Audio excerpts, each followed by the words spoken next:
I'm Apollonia. Today we're going to be going on an extraordinary journey on how the Puerto Ricanos went from Puerto Rico to Hawaii. Bienvenidos.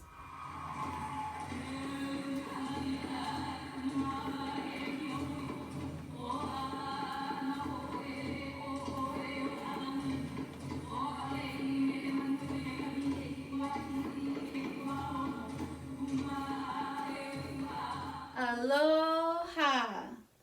So once the Puerto Ricanos set sail on their extraordinary journey, upon their arrival, we're going to learn how the Puerto Ricans added to the Hawaiian culture.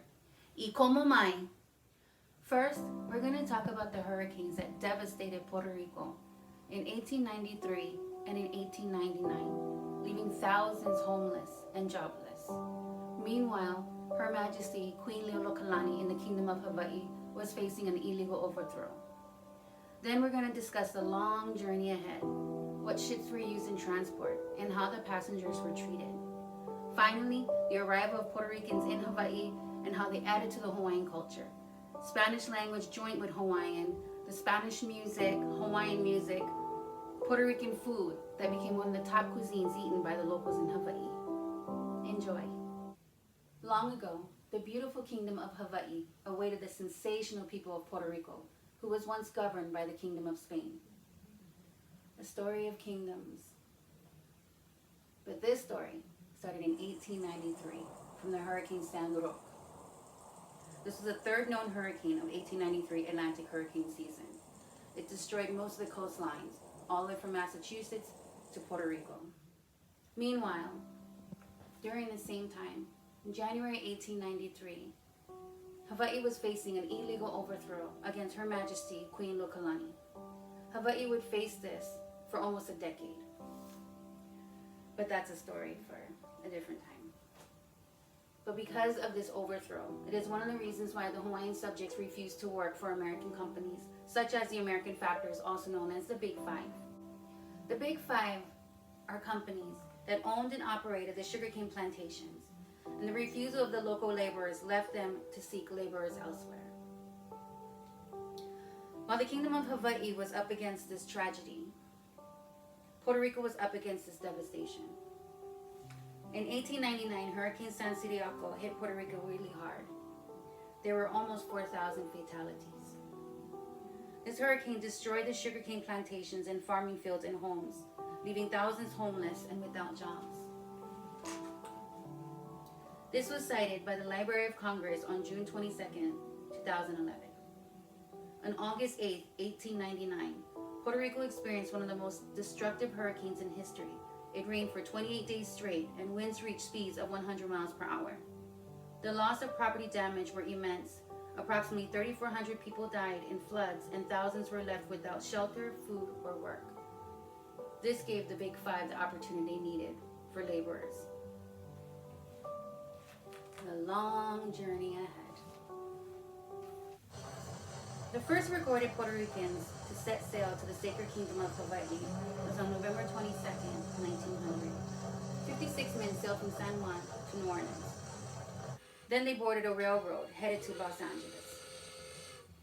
According to Hank Sobolewski of the Garden Island on May 27, 2018, the first contingent of immigrant Puerto Rican contract laborers were 56 men who arrived in Honolulu aboard the SS City of Rio de Janeiro. And this was on December 23, 1900. After that, once they reached Honolulu, they were sent to Lahaina, Maui on the steamer Lehua to work on the Pioneer Mail. This information is also backed by Biasa Camacho Sousa, who's a former program specialist for Department of Education who directed the 1982-1983 project Boricua Hawaiiana, Puerto Ricans of Hawaii. According to the Los Angeles Times dated December 26, 1901, the Puerto Ricans were starved and mistreated by the shippers and the railroad company. By October 17, 1901, 5,000 Puerto Rican men, women, and children had arrived in Hawaii, including my own ancestors on the SS Zealandia.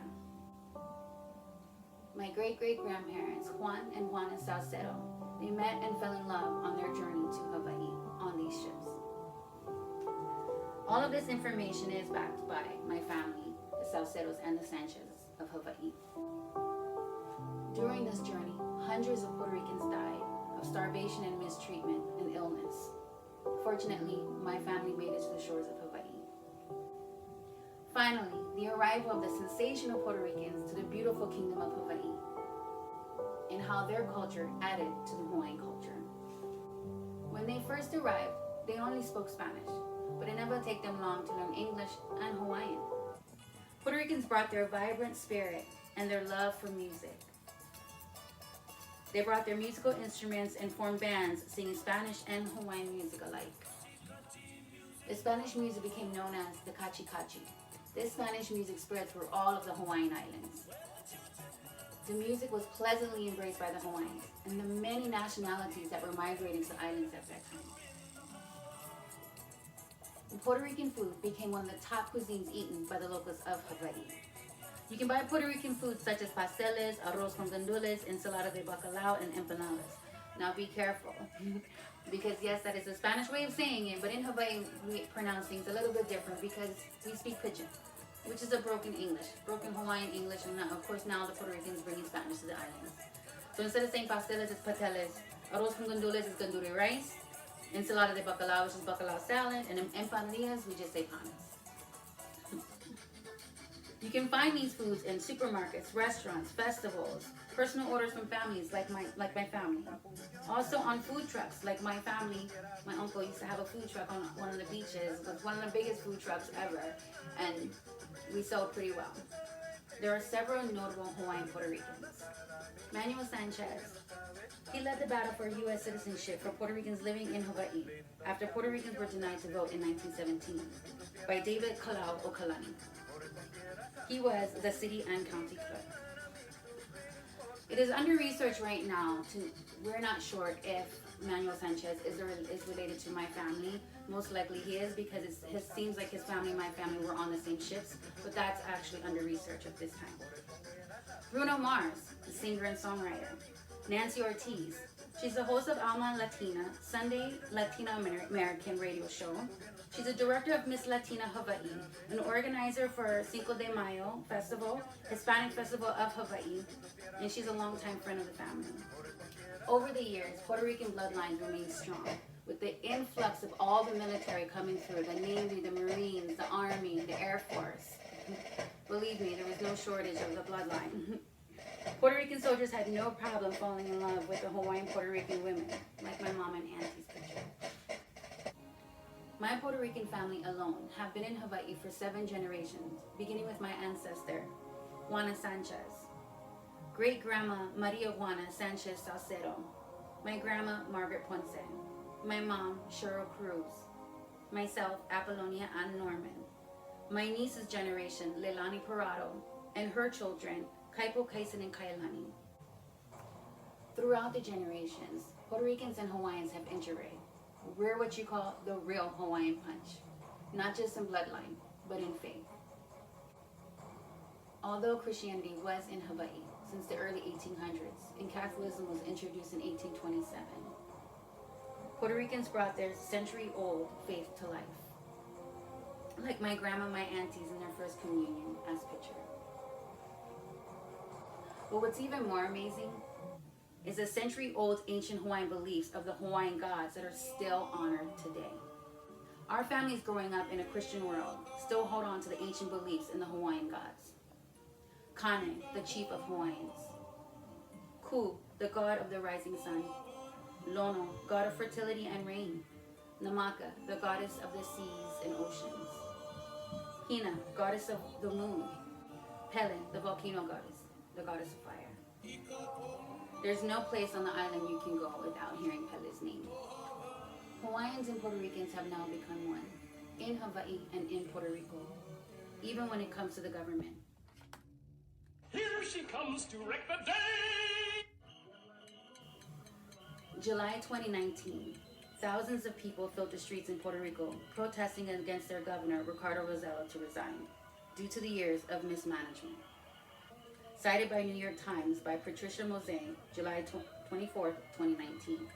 Also in July 2019, thousands of people gathered to protest as we say in Hawaii, to protect Mauna Kea, Hawaii. This was to protect the construction of a giant telescope on sacred native lands.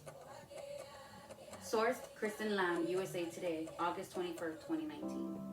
From 1893, the beginning of the illegal overthrow against Her Majesty Queen Lokalani in the Kingdom of Hawaii, and the devastating hurricanes of 1893 and again in 1899, and the fight against the U.S. for their independence in 1898 in Puerto Rico, to the protests in both islands in July of 2019.